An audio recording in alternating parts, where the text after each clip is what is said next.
Realme is back at it again with another pair of mid-rangers that offer a good selection of hardware, a tried and tested take on Android, and a simple yet premium design. Today we're going to take a look at the less powerful yet very capable sibling of the Realme 5 Pro. Hey guys, this is Gian. Welcome back to the channel. Join me as we unbox and give our take on the Realme 5.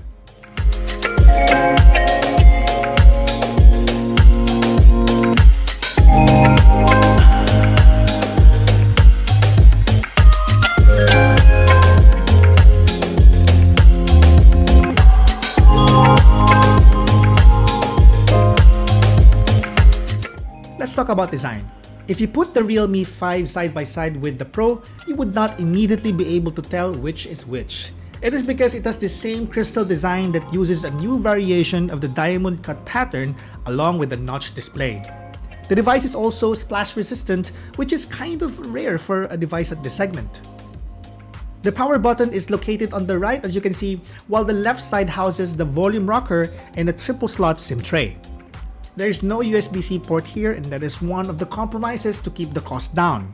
Oddly, Realme 5 has a larger display at 6.5 inches, though only at HD+ resolution. If you're used to AMOLED displays, the screen of this phone will probably not impress you. You can turn the color temperature cooler or warmer though, but I still find colors to be a bit short in terms of punchiness. If you like a more neutral display though, you'll probably like this one. While the Pro is powered by a Snapdragon 712, the regular variant sticks to a Snapdragon 665 along with 4GB of RAM, which is still kind of okay for a mid-range phone in 2019.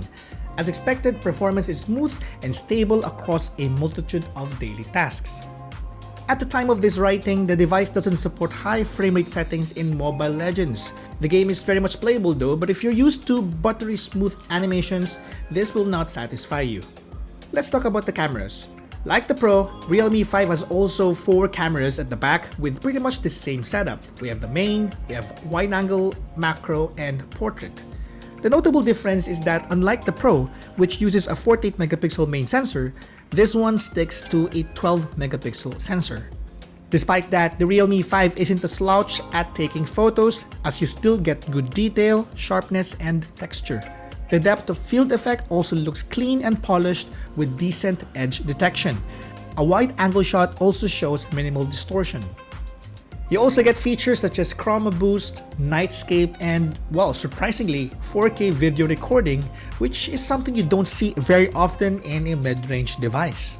Realme 5 runs on ColorOS 6.0.1 on top of Android Pie and offers pretty much the same features we've seen from previous devices. We have Game Center, Game Assistant, App Clone, Split Screen, and a lot more. Performance-wise, animations are smooth and fluid, apps open quickly, and switching between running apps did not pose any problems. Lastly, Realme 5 packs a 5000 mAh battery, which should last you at least a full day of usage.